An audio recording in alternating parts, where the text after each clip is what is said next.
"You shan't be beheaded," said Alice, and she put them into a large flower pot that stood near. The 3 soldiers wandered about for a minute or two, looking for them, and then quietly marched off after the others.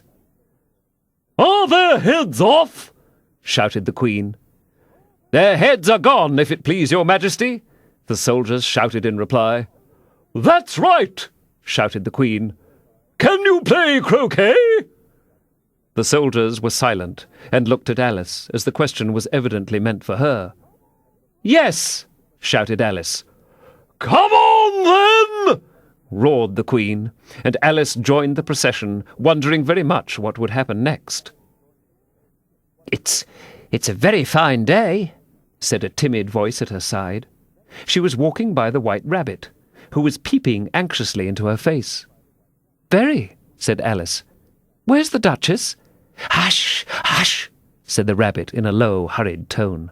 He looked anxiously over his shoulder as he spoke, and then raised himself upon tiptoe, put his mouth close to her ear, and whispered, "She's under sentence of execution." "What for?" said Alice.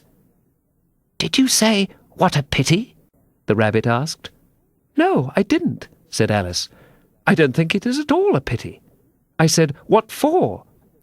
"She boxed the Queen's ears," the Rabbit began. Alice gave a little scream of laughter. "Oh, hush!" the Rabbit whispered in a frightened tone. "The Queen will hear you. You see, she came rather late, and the Queen said—" "Get to your places!" shouted the Queen in a voice of thunder, and people began running about in all directions, tumbling up against each other. However, they got settled down in a minute or two, and the game began. Alice thought she had never seen such a curious croquet ground in her life.